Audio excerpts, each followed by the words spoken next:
एक बार एक राजा जंगल में शिकार खेलने गया। बरसात का मौसम था। अचानक बरसात होने लगी। सूरज डूब गया। धीरे धीरे अंधेरा छाने लगा। अंधेरे में राजा अपने महल का रास्ता भूल गया और अपने सिपाहियों से अलग हो गया। भूख, प्यास और थकावट से राजा काफ़ी परेशान हो रहा था। कुछ देर बाद राजा के सामने 3 बच्चे खेलते हुए नजर आए। तीनों बच्चे काफ़ी अच्छे दोस्त लग रहे थे। उन्हें देखकर राजा ने उन्हें अपने पास बुलाया। राजा ने कहा, सुनो बच्चों, जरा यहाँ आओ। ये सुनकर बच्चे उनके पास गए। राजा ने बच्चों से पूछा, क्या तुम कहीं से थोड़ा भोजन और जल ला सकते हो? मैं बहुत भूखा हूँ और प्यास भी लग रही है। बच्चों ने कहा, जी जरूर, हम अभी घर पर जाकर आपके लिए कुछ ले आते हैं। तीनों बच्चे गांव की ओर भागे और तुरंत कुछ भोजन और जल लेकर आ गए। राजा बच्चों के उत्साह और प्रेम को देखकर बहुत प्रसन्न हुआ। तो राजा ने बच्चों से पूछा, बच्चों, तुम लोग जीवन में क्या करना चाहते हो? मैं तुम सबकी मदद करना चाहता हूँ।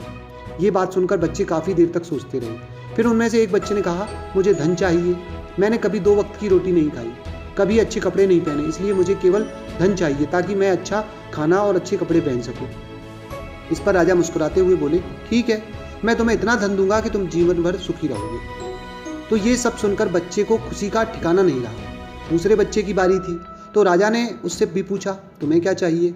बच्चे ने कहा, क्या आप मुझे एक बहुत बड़ा बंगला और गाड़ी देंगे? इस पर राजा ने कहा, जरूर, मैं तुम्हें एक आलीशान बंगला और घोड़ा गाड़ी दूंगा।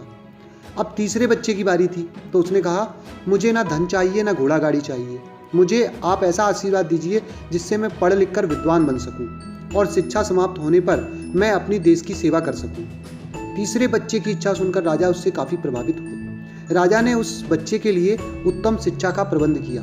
वह बच्चा बहुत मेहनती था, इसलिए दिन रात एक करके पढ़ाई करता था और एक दिन बहुत बड़ा विद्वान बन गया और समय आने पर राजा ने उसे अपने राज्य में मंत्री पद नियुक्त कर दिया। अब एक दिन राजा को अचानक वर्षों पहले घटी उस घटना की याद आ गई। उन्होंने मंत्री से कहा, कई साल पहले तुम्हारे साथ 2 और बच्चे भी थे, अब उनका क्या हाल चाल है? मैं चाहता हूँ कि मैं एक बार फिर तुम तीनों से मिलूं, इसलिए तुम कल तुम्हारे दोनों मित्रों को भोजन पर आमंत्रित करो। मंत्री ने अपने दोनों मित्रों को संदेश भिजवा दिया और अगले दिन सभी एक साथ राजा के साथ उपस्थित हुए।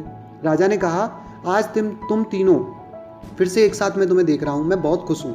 राजा ने मंत्री के कंधे पर हाथ रखकर कहा, इनके बारे में तो मैं जानता हूँ, पर तुम दोनों अपने बारे में बताओ। जिस बच्चे ने धन मांगा था वह बहुत दुखी होते हुए बोला, राजा साहब, मैंने उस दिन आपसे धन मांगकर बड़ी गलती करी। इतना सारा धन पाकर मैं आलसी बन गया और बहुत सारा धन बेकार चीज़ों में खर्च कर दिया। मेरा बहुत सा धन चोरी भी हो गया और कुछ वर्ष पहले मैं वापस उसी स्थिति में पहुंच गया हूं जहां आपने मुझे देखा था।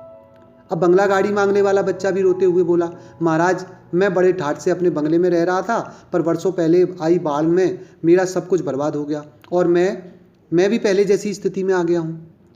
अब सबकी बातें सुनने के बाद राजा बोले, इस बात को अच्छी तरह गांठ बांध लो कि धन संपत्ति सदा हमारे पास नहीं रहते, पर ज्ञान जीवन भर मनुष्य के काम आता है और उसे कोई चुरा भी नहीं सकते। शिक्षा ही मनुष्य को विद्वान और बड़ा आदमी बनाती है। इसलिए सबसे बड़ा धन ज्ञान और विद्या है। पहले इसे हासिल करो, उसके बाद धन अपने आप आ जाएगा। दोस्तों, कहानी अच्छी लगी हो तो लाइक शेयर करें। धन्यवाद दोस्तों।